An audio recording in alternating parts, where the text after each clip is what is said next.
My mother-in-law offered to help with our finances. She already had access to my accounts. I was standing in the cereal aisle at Safeway when my phone rang with a number I didn't recognize. I almost didn't answer, but something made me swipe green. The woman on the other end introduced herself as Lauren Mitchell from Fraud Prevention at Pacific Northwest Credit Union. She asked if I'd recently authorized a wire transfer of $18,000 to an account in Nevada. My cart, half full of groceries I was buying for the week, suddenly felt like it weighed 1,000 pounds.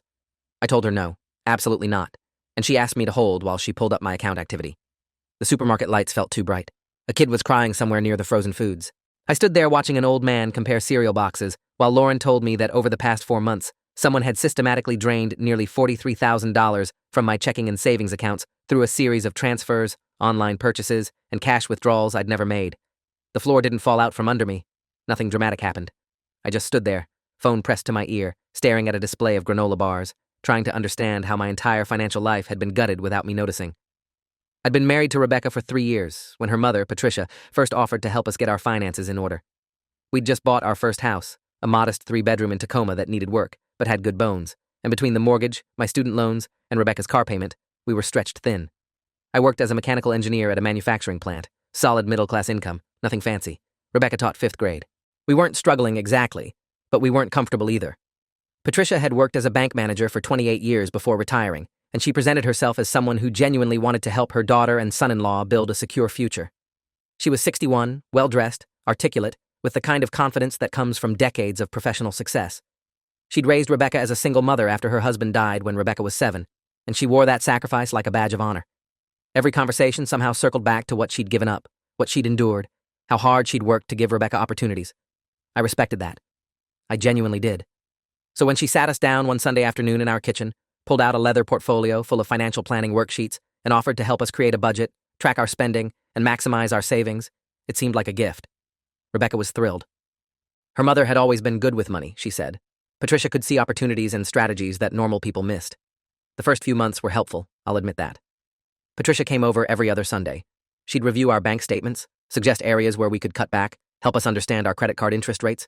She recommended we consolidate our accounts at her old credit union, where she still had connections, said she could get us better rates. We did it. She helped us set up automatic transfers to savings, showed us how to use budgeting software, even found us a better insurance rate. Rebecca was so happy to have her mother involved in our lives in a positive way. Their relationship had been complicated. Patricia was demanding, critical, prone to guilt trips. But this felt different. This felt like Patricia genuinely being helpful without the usual emotional manipulation. I wanted to believe that. Rebecca needed to believe it. So when Patricia casually mentioned that it would be easier for her to help us if she had login access to our online banking, I hesitated for maybe 10 seconds before agreeing. She was helping us for free, spending hours of her time, and she was a professional. It made sense. Rebecca added her as an authorized user on our accounts. Patricia promised she'd only look, only advise, never touch anything without asking. We trusted her. God help us. We trusted her. The first thing I noticed was small. We'd been planning to buy a new couch for months, saving up gradually, and one Saturday I logged in to check our balance before heading to a furniture store. We should have had about $2,100 in savings. The account showed $1,400. I stared at the screen, confused, then called Rebecca over. She pulled up her phone, checked her own login, and frowned. There had been a transfer the previous Wednesday, $700 moved from savings to checking. Neither of us remembered doing it. Rebecca called her mother. Patricia answered on the second ring, her voice warm and reassuring. Oh yes, she said. She'd moved that money to cover an overdraft that was about to hit our checking account. We'd been close to going negative, and she didn't want us to get hit with fees. She'd meant to tell us, but forgot. Rebecca thanked her, genuinely grateful, and I felt guilty for questioning it. Patricia was looking out for us. She'd saved us from an overdraft fee. The fact that neither of us remembered being close to overdraft seemed less important than her good intentions. I told myself to relax, to be more grateful, to trust the process. That was my first mistake. I should have checked every transaction right then. I should have asked for documentation. I should have changed the passwords immediately. But I didn't. I pushed the unease down and went to buy the couch. Over the next 2 months, it happened 3 more times. Small discrepancies. $50 here, $120 there, amounts that could be explained by forgotten purchases or overlooked automatic payments. Each time, Patricia had a reasonable explanation. She'd moved money to prevent overdrafts. She'd paid a bill we'd mentioned needing to pay. She'd transferred funds to take advantage of a brief interest rate window. Her explanations were detailed, professional, delivered with the absolute confidence of someone who'd spent 3 decades managing other people's money. Rebecca never questioned her. I questioned her once, gently, suggesting maybe we should approve transfers before Patricia made them, and the explosion was immediate. Patricia's voice went cold over the phone. After everything she'd done for us, all the hours she'd volunteered, we didn't trust her? She was trying to help us build a future, and we were accusing her of what, exactly? Stealing? From her own daughter? Rebecca was in tears, caught between her husband and her mother, and I backed down. I apologized. I said I didn't mean it that way. I said I appreciated everything Patricia was doing. The tension dissolved, but something changed. Patricia became more involved after that, not less. She called more often. She wanted to review our spending weekly instead of bi-weekly. She started making suggestions about bigger financial moves, talking about investment accounts and retirement planning. She was tightening her grip, though I didn't see it then. I just saw a woman who was maybe a little controlling but genuinely wanted to help. The day the fraud investigator called me in Safeway, I drove straight home. Rebecca was at school, wouldn't be back until 4. I sat at our kitchen table with my laptop and started going through 4 months of bank statements line by line. What I found made my hands shake so badly, I had to stop twice to breathe. The pattern was methodical, almost elegant in its construction. Patricia had started small, moving money between our accounts in ways that seemed helpful or explained. Then she'd gradually escalated. $50 withdrawn at an ATM I'd never been to. A $100 transfer to an account I didn't recognize, labeled as a bill payment. $200 paid to a credit card that wasn't ours. The amounts grew slowly, carefully, staying just below the threshold where we'd notice immediately.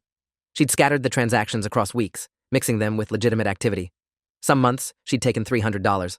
Other months, $2,000. She'd hidden it all in plain sight, and because we trusted her, because she was family, because she was the one helping us track our finances, we'd never looked closely. She'd weaponized our trust. The $18,000 wire transfer that triggered the fraud alert was different, though.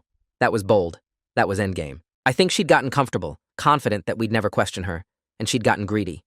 I called Rebecca. She was in the middle of a lesson, but I told her it was an emergency. She called back during her lunch break, and I explained everything. There was a long silence on the other end of the line. Then she said, very quietly, that there had to be an explanation. Her mother wouldn't do that. There was a mistake. I could hear the desperation in her voice, the need to believe that her mother, the woman who'd raised her alone, who'd sacrificed everything, wasn't capable of stealing from us. I told her I was looking at the statements right now, that I'd already talked to the bank, that the evidence was undeniable. Rebecca started crying. She said she needed to call her mother to hear her side. I told her not to, not yet, but she'd already hung up. 20 minutes later, my phone rang. It was Patricia. Her voice was different than I'd ever heard it, flat, hard. She said that Rebecca had told her about my accusations, and she wanted me to know that she was deeply hurt. She'd done nothing but try to help us, and now I was repaying her kindness with paranoia and slander. She demanded to know exactly what transactions I was questioning. I started listing them, dates and amounts, and she had an answer for every single one. That ATM withdrawal was to get cash for groceries because our card had been declined. That transfer was to pay a utility bill we'd forgotten. That payment was to cover an emergency expense. Her voice never wavered. She sounded absolutely certain, and for a moment, I felt myself doubting. Maybe I was wrong. Maybe there were explanations. Then she said something that cut through the fog. She said if I continued making these accusations, she'd have no choice but to explain to Rebecca how I'd been hiding my own spending, how I'd been lying about money, how I was trying to blame her for my own financial irresponsibility. It was a threat, clear and cold. That's when I knew for certain. I called the credit union back and asked to speak to a supervisor. I got connected to a man named Richard Bartlett, who'd been with the fraud department for 12 years. I explained the situation, that an authorized user on my account had been making unauthorized transactions, that I had evidence of systematic theft, that the person was my mother-in-law. Richard listened without interrupting, then asked me to come into the branch the next morning with every piece of documentation I could gather. He said they'd need to freeze the accounts, open a formal investigation, and potentially file a report with law enforcement. He used words like embezzlement and elder abuse statutes, though the statutes didn't apply because I wasn't elderly. He said that because Patricia was an authorized user, the legal situation was complicated. She technically had permission to access the accounts, which meant proving theft would require demonstrating that she'd exceeded her authorized use. I felt my stomach drop. He was saying she might get away with it. Richard sensed my panic and said not to worry yet, that they'd seen cases like this before, that the pattern of behavior I was describing usually constituted fraud, even with authorized access. He told me to document everything, to save every email and text from Patricia, to not delete anything. He said the most important thing was to remove her access immediately and change all my passwords. I did that while still on the phone with him. I logged into every account we had and purged Patricia's access, watching her name disappear from the authorized users list. It felt like locking a door after a robbery. Too late, but necessary. Rebecca came home that evening and wouldn't look at me. She'd talked to her mother for over an hour, and Patricia had convinced her that this was all a misunderstanding, that I was overreacting, that the bank had made errors. Rebecca wanted to believe her mother more than she wanted to believe me, and I understood why. Accepting what I was saying meant accepting that her mother, the person who'd raised her, who she'd admired her entire life, was a thief who'd been systematically stealing from her own daughter. That's a hard reality to swallow. We sat at the kitchen table, the same table where Patricia had first offered to help us, and I showed Rebecca the statements. I walked her through every questionable transaction, showed her the ATM withdrawal locations that were nowhere near our house or work, showed her the credit card payments going to accounts we didn't own. Rebecca's face went pale. She tried to argue, suggesting maybe Patricia had taken cash out for us and forgotten to mention it. Maybe she'd paid bills on our behalf, but her arguments got weaker with each statement. Finally, she just put her head in her hands and cried. She said she needed to talk to her mother again, to give her a chance to explain with the evidence in front of her. I told her that was a mistake, that Patricia would just manufacture more lies, but Rebecca insisted. She called her mother while I sat there. Patricia answered, and Rebecca started asking about specific transactions. I could hear Patricia's voice through the phone, sharp and defensive. She was angry now, not hurt. She demanded to know why Rebecca was interrogating her, said that if we didn't trust her, then maybe she should just step back from our lives entirely, said that she was tired of being treated like a criminal when all she'd done was help. Rebecca tried to stay calm, tried to ask specific questions, but Patricia talked over her. Then Patricia said something that made Rebecca's face go white. She said that if we pursued this, if we went to the bank or the police, she'd make sure everyone knew what kind of man I really was, that she had information about me that would destroy my marriage and my career. It was pure bluff. She had nothing, but the threat was clear. Rebecca ended the call. She looked at me with tears streaming down her face and said, we had to go to the police. We filed a report the next morning at the Tacoma Police Department. The officer who took our statement was Detective Angela Reeves, a woman in her early 50s with gray-streaked hair and tired eyes who'd seen every kind of family betrayal imaginable. She listened to our story, examined the bank statements I'd brought, and asked pointed questions about Patricia's access, her explanations, and her threats. She said that cases involving family members were always complicated because juries sympathized with family dynamics and defense attorneys exploited that sympathy. She said that what we were describing sounded like theft by unauthorized control of property, a felony in Washington state, but that proving it would require demonstrating that Patricia had exceeded her authorized access with intent to deprive us of our property. The fact that she'd made threats suggested consciousness of guilt, which was helpful. Detective Reeves said she'd need to interview Patricia, review the bank records, and potentially subpoena Patricia's financial records to track where the money had gone. She warned us that this would get ugly, that Patricia would likely hire an attorney, that family members would take sides. She asked if we were prepared for that. Rebecca nodded, though I could see she was barely holding herself together. Detective Reeves took copies of everything we'd brought, gave us a case number, and said she'd be in touch within a week. We left the station feeling like we'd done something, but also feeling exposed, like we'd just kicked a hornet's nest and were waiting for the swarm. Patricia called Rebecca 38 times over the next 3 days. Rebecca didn't answer. Patricia left voicemails that ranged from tearful apologies to angry accusations to threats of suicide. She sent text messages claiming she'd taken the money to protect us, that she'd been planning to pay it back, that she'd invested it on our behalf, and the returns would make us wealthy. The stories kept changing, contradicting each other, each version more desperate than the last. On the 4th day, Patricia showed up at Rebecca's school during her planning period. The school secretary called Rebecca to the office, where Patricia was waiting in the lobby, looking smaller and older than I'd ever seen her. Rebecca told me later that her mother grabbed her hands and begged her to drop the police investigation, said it was all a misunderstanding, said she'd pay back every penny if Rebecca would just make the investigation go away. Rebecca asked her where the money was. Patricia said it was tied up in investments, that she'd taken it to help us, that she'd been planning to surprise us. Rebecca asked her which investments. Patricia couldn't answer. She just kept saying she'd done it out of love, that she'd never meant to hurt anyone. Rebecca told her to leave. Patricia refused. The principal had to escort her out of the building, and the school filed a trespass warning. Rebecca came home that day and told me she was done, that whatever relationship she'd had with her mother was over, that she finally saw Patricia clearly for the first time. Detective Reeves called me on a Friday afternoon, 9 days after we'd filed the report. She'd interviewed Patricia, who'd shown up with an attorney named Douglas Fletcher, a criminal defense lawyer with a decent reputation. Patricia had denied any wrongdoing, claimed that all the transactions were authorized by us, either explicitly or implicitly, through our general authorization for her to help with our finances. Fletcher had provided a signed document, something Patricia had apparently had us sign months ago, that granted her broad authority to manage our accounts for the purpose of financial planning. I didn't remember signing it, but there it was, my signature and Rebecca's, on a form titled Financial Management Authorization Agreement. Detective Reeves said it complicated things legally, but didn't eliminate the charges. The pattern of withdrawals and transfers, combined with Patricia's changing explanations and her threats, still constituted theft. The question was whether the prosecutor's office would take the case. She said she'd forward everything to the county prosecutor and recommend charges. She also said I should expect things to get worse before they got better. She was right. 2 days later, I got a certified letter from Douglas Fletcher threatening a defamation lawsuit if I continued making false accusations against Patricia. The letter claimed I'd destroyed Patricia's reputation, damaged her emotional well-being, and caused her to seek medical treatment for stress-related health issues. It demanded a public apology and full retraction of our police report, or they'd pursue civil litigation. I forwarded the letter to Detective Reeves, who said it was a standard intimidation tactic and to ignore it. The bank investigation moved faster than the police investigation. Richard Bartlett called me 3 weeks after my initial report to say they'd completed their review. They'd identified $43,618 in unauthorized transactions over a 4-month period. They'd frozen Patricia's accounts at the credit union, she was still a member, and flagged her for fraud. He said they'd be filing a suspicious activity report with federal banking regulators and that they were recommending the credit union pursue criminal charges separately from our police report. He also said they'd be refunding most of the stolen money to our accounts within 30 days, though we'd need to pay back anything we couldn't prove was stolen. I felt a wave of relief so intense I had to sit down. We were going to get our money back. We weren't ruined. Richard said not to celebrate yet, that Patricia would likely challenge the refund, that her attorney would argue she had authorization, but that the bank's fraud department had seen the pattern and made their determination.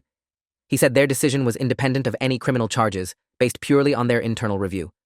I thanked him, hung up, and told Rebecca. She cried again, but this time from relief. The prosecutor's office took 2 months to decide whether to file charges. During that time, Patricia waged a campaign to turn Rebecca's extended family against us. She called Rebecca's aunts, uncles, and cousins, told them we were ungrateful and vindictive, said she'd only tried to help and we'd repaid her by trying to send her to prison. Some family members believed her. Others stayed neutral.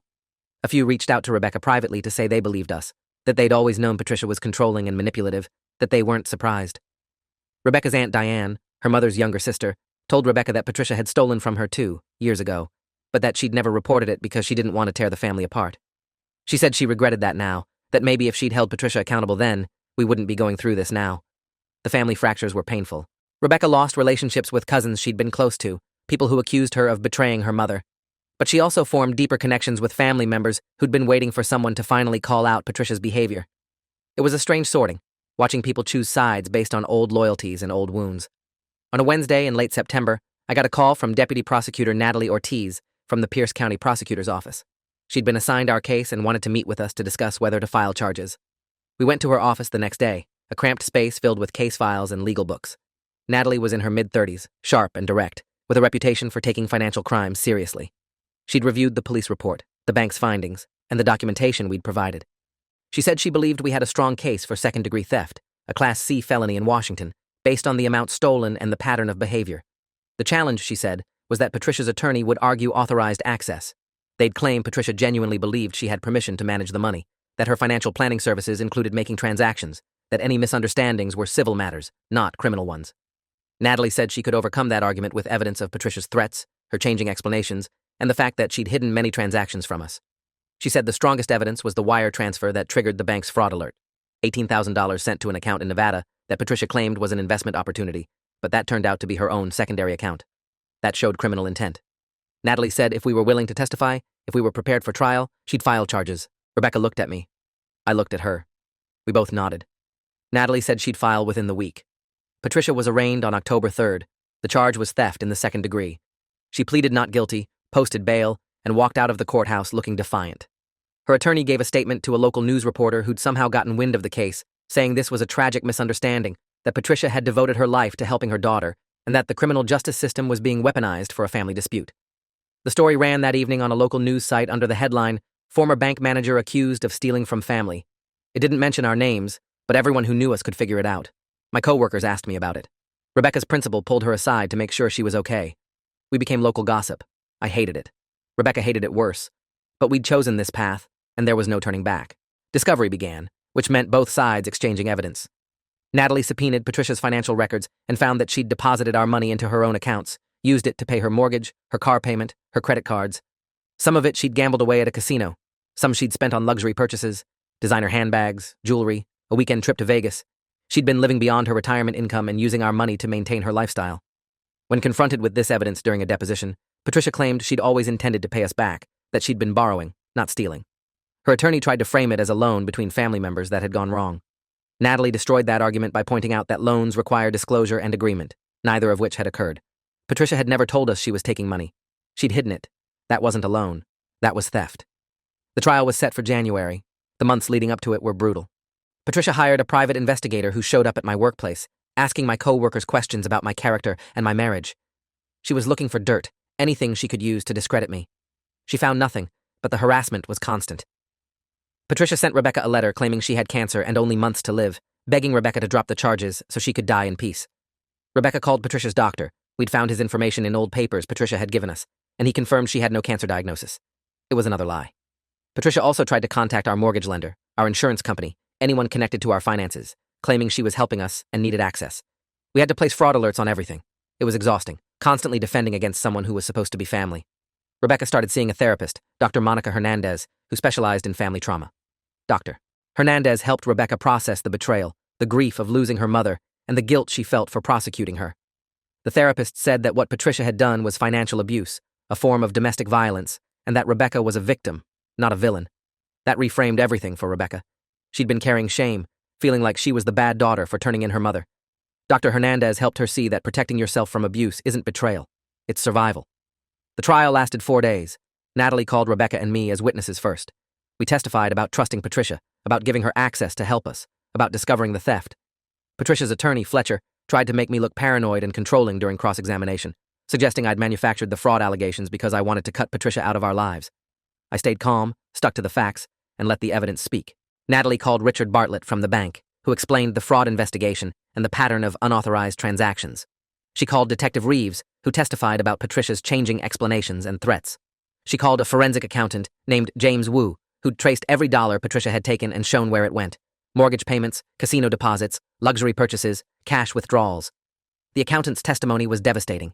He showed charts and timelines that made Patricia's theft look exactly like what it was: systematic, intentional, and sustained. Fletcher tried to argue that Patricia had genuinely believed she was helping us, that her financial planning services had included discretion to move money, but the evidence contradicted him at every turn. Patricia herself didn't testify. Fletcher advised against it, probably because he knew Natalie would eviscerate her on cross-examination. The jury deliberated for 6 hours. 6. They came back with a guilty verdict on all counts. Rebecca sobbed when the verdict was read. I just felt numb. Sentencing happened 3 weeks later. Patricia faced up to 5 years in prison and a $10,000 fine. Natalie argued for significant prison time, citing the breach of trust, the amount stolen, and Patricia's complete lack of remorse. Fletcher argued for probation, citing Patricia's age, her lack of criminal history, and her years of service as a bank manager. The judge, a woman named Carolyn Fisher, who'd been on the bench for 18 years, was not sympathetic. She said that Patricia had exploited her position of trust, that she'd weaponized her professional expertise to steal from her own family, and that her behavior after being caught, the lies, the threats, the harassment, showed a disturbing lack of moral character. Judge Fisher sentenced Patricia to 30 months in prison and ordered her to pay full restitution of $43,618, plus court costs. Patricia showed no emotion when the sentence was read. She just stared straight ahead, stone-faced, as the bailiff led her away. Rebecca and I walked out of the courtroom into cold February rain. We didn't say anything. We just stood there, letting the rain soak us, feeling like we'd survived something terrible, but were forever changed by it. The aftermath was quiet in some ways, chaotic in others. Patricia served 18 months before being released on parole. She never spoke to us again, never apologized, never acknowledged what she'd done. Some of Rebecca's family members reconciled with us, admitting they'd been wrong to doubt us. Others never spoke to us again, choosing loyalty to Patricia over truth. Rebecca and I started the slow work of rebuilding our financial security and our sense of trust. We closed all our old accounts and opened new ones at a different bank. We changed our passwords, set up fraud alerts, and learned to manage our own finances without help. Rebecca continued therapy and worked through the grief of losing her mother, or rather, of realizing she'd never really had the mother she thought she had. I went back to work, focused on being steady and present, tried not to think about the $43,000 that had been stolen from us, or the year of our lives that had been consumed by police reports and court dates and family drama. A year after the trial, Rebecca and I were sitting in our living room on the new couch we'd finally been able to buy when the money was refunded.